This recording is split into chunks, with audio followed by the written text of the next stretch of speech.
चलिए शुरू करते हैं 30 मिनट में राजस्थान। सीएम अशोक गहलोत आज कोटा जाएंगे। यहां अशोक गहलोत मृतकों के परिजनों से मुलाकात करेंगे। बुधवार को बूंदी बस हादसे में 24 लोगों की मौत हुई।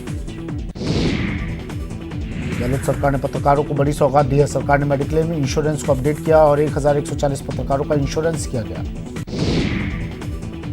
कांग्रेस अध्यक्ष सोनिया गांधी की ओर से ख्वाजा मोइनुद्दीन चिश्ती के 808वें उर्स के मौके पर 1 मार्च को चादर पेश की जाएगी। पीसीसी चीफ सचिन पायलट सोनिया गांधी की तरफ से 1 मार्च को चादर पेश करेंगे। पीसीसी चीफ सचिन पायलट ने नागौर प्रकरण की रिपोर्ट कांग्रेस अध्यक्ष सोनिया गांधी को सौंप दी। 3 सदस्यीय कमेटी ने इस प्रकरण की जांच की थी।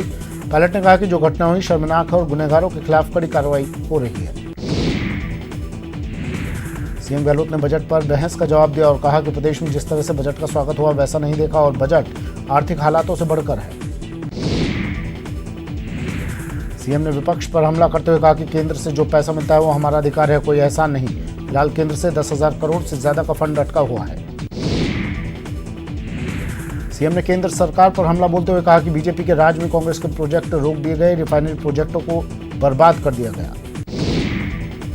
सीएम गहलोत ने मुफ्त दवा योजना को लेकर वसुंधरा राजे पर भी निशाना साधा। उन्होंने कहा कि राज्य कहती थी हम जहर बांट रहे हैं। अगर मुफ्त दवा योजना जहर थी तो बीजेपी ने अपने राज्य में योजना क्यों चालू रखी। सीएम ने बजरी माफिया को लेकर भी विपक्ष पर निशाना साधा। सीएम बोले कि बीजेपी के राज में हर महीने 5 करोड़ बजरी माफिया को जाता था। राजेंद्र राठौर ने मुद्दा क्यों नहीं उठाया।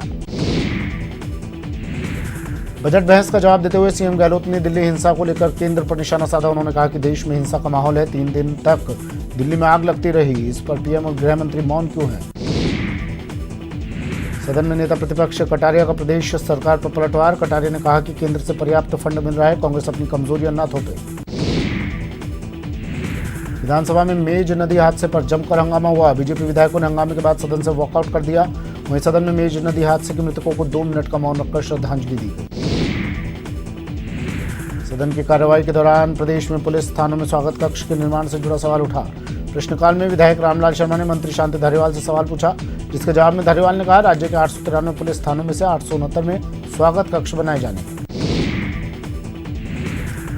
विधायक अशोक लाहौटी ने विधानसभा में देवस्थान विभाग से जुड़ा सवाल पूछा, जिसके जवाब में मंत्री विश्वेंद्र सिंह ने कहा कि व्यावसायिक और आवासीय संपत्तियों पर अतिक्रमणकारी काबिज है, लेकिन संपत्तियों को कब्जे से मुक्त करवाने के लिए कार्रवाई की जा रही है। 2021 की जनगणना पूरी होने तक प्रदेश में कोई जिला या तहसील नहीं बनाए जाएंगे। इसकी जानकारी विधानसभा के प्रश्नकाल में राजस्व मंत्री हरीश चौधरी ने दी। विधानसभा में शिक्षा विभाग में कंप्यूटर शिक्षक पदनाम से जुड़ा सवाल पूछा गया, जिसके जवाब में शिक्षा राज्य मंत्री गोविंद सिंह डोटासरा ने कहा कि कंप्यूटर शिक्षक पदनाम संवर्गित ही नहीं है, जिसके चलते अन्य विषय के शिक्षक कंप्यूटर बढ़ा रहे हैं। जयपुर में सीआईआई की ओर से एमएसएमई पर विशेष सत्र का आयोजन हुआ, जिसमें राजस्थान के उद्योग में विकास को रफ्तार देने पर चर्चा हुई। कार्यक्रम में राज्यपाल कलराज मिश्र ने मुख्य अतिथि के रूप में शिरकत की। 12 सांसद दुष्यंत सिंह 1 दिवसीय झालावाड़ दौरे पर रहे। इस दौरान सांसद दुष्यंत सिंह प्रसिद्ध जैन तीर्थ नागेश्वर पार्श्वनाथ मंदिर पहुंचे, जहां उन्होंने पार्श्वनाथ के दर्शन किए। दिल्ली की तर्ज पर अलवर में भी अंग्रेजी स्कूल खोलने पर विचार किया जा रहा है। 6 सरकारी स्कूलों को अंग्रेजी स्कूल बनाने के लिए शिक्षा निदेशालय को जवाब भेज दिया गया है। इन स्कूलों में 12वीं तक के अंग्रेजी माध्यम से शिक्षा दी जाएगी। दिल्ली विधानसभा में जीत के बाद अब आम आदमी पार्टी प्रदेश में भी अपना दमखम दिखाने जा रही है। राष्ट्रीय निर्माण अभियान के तहत राजस्थान में भी राष्ट्रीय निर्माण अभियान चलाया जा रहा है। इसी के तहत बीकानेर सर्किट हाउस में आप कार्यकर्ताओं ने प्रेस कॉन्फ्रेंस की। प्रदेश के पुलिसकर्मियों के वर्दी में बदलाव हो गया है। पुलिस मुख्यालय ने इसकी जानकारी दी है। बदलाव में फील्ड में पुलिसकर्मियों की सहूलियत का ख्याल रखा गया है।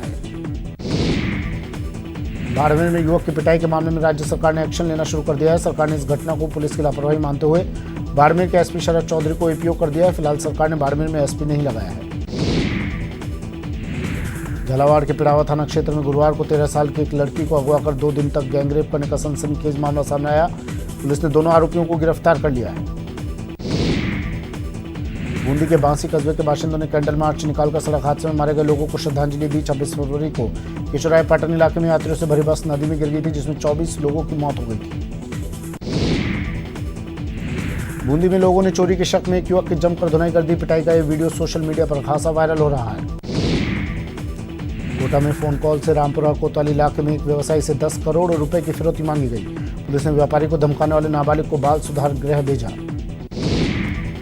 कोटा में करंट की चपेट में आने से एक युवक की मौत हो गई। अनंतपुरा थाना पुलिस पूरे मामले की जांच कर रही है। जालोर के सेरना गांव में एक युवक की लाश से सनसनी फैल गई, पुलिस जांच कर रही है। कोटा में नारकोटिक्स ब्यूरो ने अवैध अफीम की खेती करने के आरोप में एक शख्स को गिरफ्तार किया। आरोपी 15 से 20 किलोग्राम अफीम पैदा कर रहा था, जिसकी कीमत 2 करोड़ आंकी जा रही है। अलवर के लक्ष्मणगढ़ थाना क्षेत्र के रहने वाले एक युवक की हत्या का मामला सामने आया। परिजनों के मुताबिक ससुराल पक्ष के लोगों पर पैसे के लेन देन में युवक की हत्या करने का आरोप लगाया है। चूरू के रतनगढ़ में पूर्व मंत्री के बेटे पर 40 वर्षीय महिला ने गाली गलौज करने के साथ दुर्व्यवहार और छेड़खानी का आरोप लगाया। महिला ने आरोपी पर पुलिस में शिकायत दर्ज करवाई है। राजस्थान हाईकोर्ट ने नशीली दवाओं और युवाओं में बढ़ते नशे की लत की जनहित याचिका पर सुनवाई हुई। गृह विभाग के मुख्य सचिव और डीजीपी की ओर से नोटिस का जवाब देने के लिए समय की मांग की गई। अलवर शहर के कोतवाली थाना क्षेत्र के अंतर्गत अग्रवाल धर्मशाला में शादी समारोह में दुल्हन की मां का पैसे और जेवर से भरा बैग चोरी हो गया। बैग में 3.5 लाख रुपए और चांदी के जेवरात रखे हुए थे। पुलिस सीसीटीवी के आधार पर चोरों की तलाश में जुट गई है। धौलपुर के सैपू थाना क्षेत्र में सराफा व्यापारी की दुकान में चोरों ने धावा बोल दिया। चोरों ने सेंध मारकर करीब 5,000 कैश और लाखों की ज्वेलरी पर हाथ साफ कर दिया। धौलपुर में पुलिस ने अहम कार्रवाई को अंजाम दिया, जिसके तहत 2 शातिर मोटरसाइकिल चोरों को पुलिस ने गिरफ्तार किया और कार्रवाई करते हुए चोरी की 4 बाइक बरामद की। चूरू जिला मुख्यालय के वार्ड 42 में 22 फरवरी को 2 हवेलियों के ताले तोड़कर चोरी के आरोपी को कोतवाली थाना पुलिस ने गिरफ्तार किया। सीसीटीवी फुटेज के आधार पर पुलिस ने आरोपी को गिरफ्तार कर लिया। बाना के शाहबाद में हथियारबंद चोरों ने एक दुकान पर धावा बोलकर शटर के ताले तोड़ दिए, लेकिन गनीमत रही कि लोगों के जागने के कारण चोर चोरी की वारदात को अंजाम नहीं दे पाए और जान बचाते हुए मौके से फरार हो गए। टोंक के डिग्गी में सामूहिक विवाह में धोखाधड़ी का मामला सामने आया है। दरअसल सर्वधर्म सामूहिक विवाह आयोजन के दौरान संस्था पर धोखाधड़ी करने का आरोप लगाते हुए कुछ लोगों ने हंगामा खड़ा कर दिया। जोधपुर में सोशल मीडिया पर वीडियो वायरल कर अमन में खलल डालने की कोशिश की जा रही है। वायरल वीडियो में शहर के पार्कों में धरना प्रदर्शन करने के लिए एकजुट होने की बात कही जा रही है। इसे लेकर हरकत में आई पुलिस ने कई संगठनों से बातचीत की। धौलपुर में बिजली विभाग ने बड़ी कार्रवाई को अंजाम दिया। विभाग ने जिले के 5 गांवों में चल रहे 2 करोड़ के बकाया के चलते 40 ट्रांसफार्मर जब्त किए। कोटा के रामपुरा इलाके में एक बदमाश ने युवक पर चाकू से हमला कर दिया। गंभीर हालत में युवक को अस्पताल में भर्ती करवाया गया। अलवर के परवेणी में कुएं में गिरने से एक किसान की मौत हो गई। सूचना मिलते ही पुलिस मौके पर पहुंची और शव का पोस्टमार्टम कर परिजनों को सौंप दिया। झुंझुनू में ट्रेन की चपेट में आने से ट्रक चालक की मौत हो गई। मृतक को दोनों कानों से सुनाई नहीं देता था। कान की मशीन खराब होने से ट्रेन की आवाज ना सुनाई देने से यह हादसा हुआ। चोरी के आरोप में हिरासत में लिए गए दलित युवक की पुलिस थाने में अचानक तबीयत बिगड़ गई। इलाज के दौरान युवक की मौत हो गई। पूरे मामले में थानाधिकारी को निलंबित कर दिया गया है। साथ ही पूरे ग्रामीण थाने के स्टाफ को लाइन हाजिर कर दिया। उदयपुर के धान मंडी थाना क्षेत्र में फायरिंग से सनसनी फैल गई। दरअसल एक प्रॉपर्टी डीलर के ऑफिस में कुछ असामाजिक तत्वों ने फायरिंग कर दी। हालांकि फायरिंग के बाद पुलिस ने मामला दर्ज कर जांच शुरू कर दी। बूंदी के मेज नदी के पास हुए बस हादसे पर प्रशासन एक्शन में आ गया है। परिवहन विभाग घटना के कारणों का पता लगाने में जुट गया है। जांच रिपोर्ट राज्य सरकार को भेजी जाएगी। कोटा पुलिस को बड़ी कामयाबी हाथ लगी है। पुलिस ने रेलवे स्टेशन पर 2 यात्रियों से 95 लाख कैश बरामद किया है। दोनों आरोपियों से पूछताछ जारी है। राजसमंद के दिवेर थाना क्षेत्र में एक मां ने अपनी ही बेटी पर तलवार से ताबड़तोड़ हमला कर दिया, जिसमें बेटी गंभीर रूप से घायल हो गई। हालांकि मां ने बेटी पर हमला क्यों किया, इसका खुलासा नहीं हो पाया। श्रीगंगानगर के रमेश चौक के पास एक कपड़े की दुकान में 2 युवकों ने तोड़फोड़ कर दी। लोगों के इकट्ठा होने पर दोनों मौके से फरार हो गए, जिसके बाद दुकानदारों में काफी रोष देखा जा रहा है।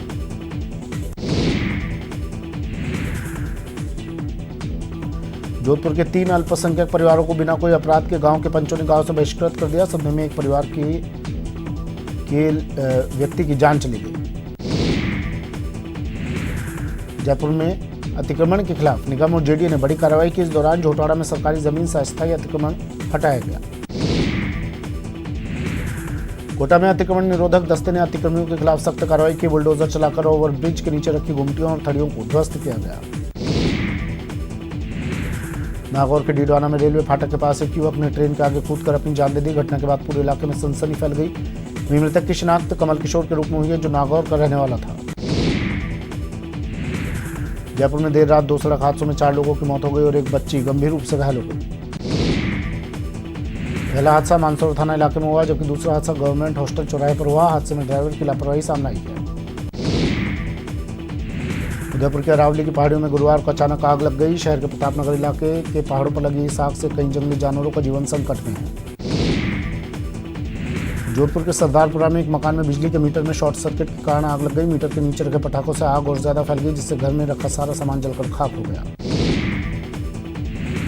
उत्तर प्रदेश के मुजफ्फरनगर में एक ट्रक में आग लगने से हड़कंप मच गया। ट्रक ड्राइवर ने कूदकर अपनी जान बचाई। यह हादसा शामली बाईपास पर हुआ।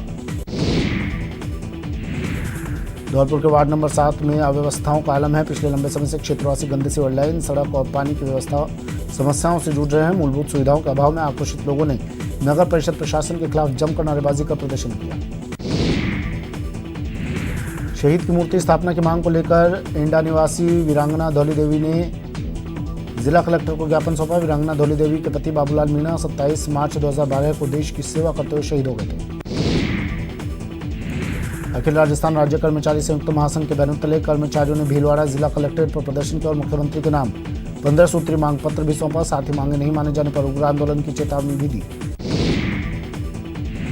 राजस्थान आंगनबाड़ी महिला कर्मचारी संघ ने कोटा कलेक्ट्रेट पर चिकित्सा विभाग के खिलाफ विरोध प्रदर्शन किया और चिकित्सा विभाग पर आंगनबाड़ी कर्मचारियों पर लगाए आरोप वापस लेने की मांग की। कोटा में राजस्थान फार्मासिस्ट कर्मचारी संघ ने कलेक्ट्रेट पर धरना दिया और राज्य सरकार से उनकी प्रमोशन और पदोन्नति कैडर की मांग की।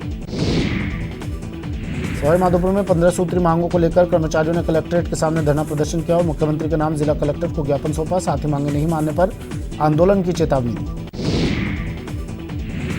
बांसवाड़ा के कलेक्ट्रेट में मुख्यमंत्री निःशुल्क दवा योजना में काम करने वाले कर्मचारियों का 3 दिनों से धरना जारी है। कंप्यूटर ऑपरेटर महासंघ के बैनर तले 5 सूत्री मांग को लेकर धरने पर बैठे कर्मचारियों ने सद्बुद्धि अर्पित किया। बीकानेर के कलेक्ट्रेट में कर्मचारियों ने 15 सूत्री मांग को लेकर धरना दिया। अखिल राजस्थान राज्य कर्मचारी संयुक्त महासंघ के बैनर तले धरने पर बैठे कर्मचारियों ने जमकर नारेबाजी की। कर्मचारियों ने कहा कि उनकी मांगों पर सुनवाई नहीं होने पर आंदोलन किया जाएगा। डूंगरपुर जिले में कर्मचारी महासंघ की ओर से कलेक्ट्रेट के बाहर सरकार के खिलाफ धरना दिया गया, जहां कर्मचारी संगठनों ने लंबित मांगों को लेकर मांग की। वहीं समय रहते ठोस निर्णय नहीं लेने पर सरकार के खिलाफ आंदोलन उग्र करने की चेतावनी भी दी। कर्मचारियों के वेतन कटौती को बंद करने और मांगों को लेकर राजस्थान राज्य कर्मचारी संयुक्त महासंघ ने जोधपुर कलेक्ट्रेट पर धरना दिया। कर्मचारियों ने कलेक्ट्रेट पर धरना प्रदर्शन कर जमकर नारेबाजी की। झुंझुनू में स्थायी करने की मांग को लेकर संयुक्त कर्मचारी महासंघ ने धरना प्रदर्शन किया। प्रदर्शनकारियों ने कहा कि अगर सरकार उनकी बात नहीं मानती तो जयपुर में बड़ा आंदोलन होगा। टोंक में अपनी मांगों को लेकर राज्य कर्मचारी संयुक्त महासंघ की ओर से गांधी पार्क से कलेक्ट्रेट तक रैली निकालकर प्रदर्शन किया गया। इस दौरान अलग अलग कर्मचारी संगठनों के पदाधिकारी भी मौजूद रहे। दौसा में शराब की दुकान से परेशान दौसा दलित महिलाओं ने कलेक्टर को ज्ञापन सौंपा और शराब की दुकान हटवाने की मांग की। बांसवाड़ा के अखिल राजस्थान राज्य कर्मचारी संयुक्त महासंघ के बैनर तले कार्मिकों ने कलेक्ट्रेट चौराहे पर धरना प्रदर्शन किया। कलेक्ट्रेट चौराहे पर कार्मिकों ने अपनी मांगों को लेकर जमकर नारेबाजी की। करौली में बकाया वसूली के दौरान विद्युत दल पर हमला करने के मामले में विद्युत कार्मिकों ने कलेक्ट्रेट पर प्रदर्शन किया। साथ ही कलेक्टर और एसपी को ज्ञापन सौंपा। चूरू के सादुलपुर में बिजली के तार के गिरने से एक भैंस की मौत हो गई, जबकि पशुपालक को भी करंट लग गया। वहीं ग्रामीणों ने बिजली विभाग के खिलाफ विरोध प्रदर्शन शुरू कर दिया है।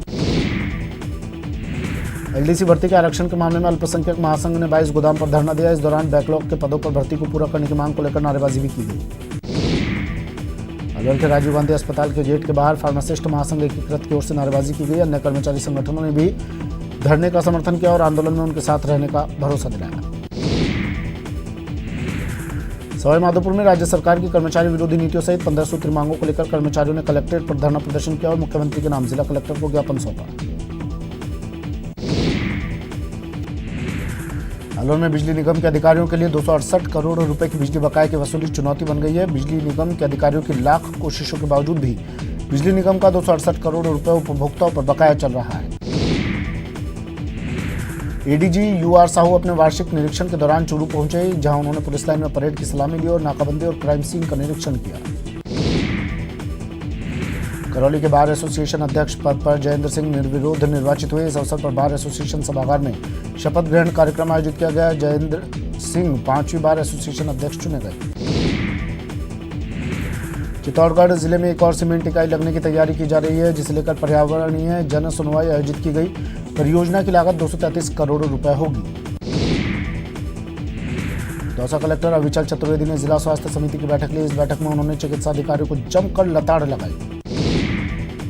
कलेक्ट्रेट सभागार में महिला एवं बाल विकास महिला अधिकारिता विभाग की बैठक आयोजित हुई, जिसमें जिला कलेक्टर ने योजनाओं की समीक्षा की और अधिकारियों को निर्देश दिए।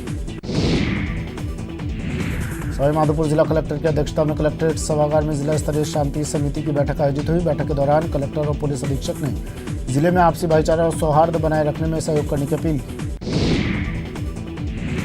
बीकानेर जिला प्रशासन की ओर से अप्रिय घटना से निपटने के लिए मॉक ड्रिल की गई। इस पूरी कार्रवाई में सभी एजेंसियों से जुड़े लोग मौजूद रहे।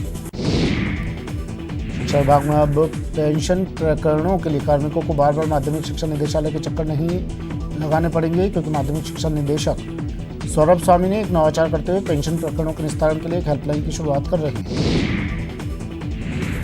जयपुर नगर निगम अब राजस्व वसूली के लिए मार्च से शिविरों का आयोजन करेगा। इसे लेकर नगर निगम के राजस्व शाखा ने सभी जोन उपायुक्तों को चेताया है।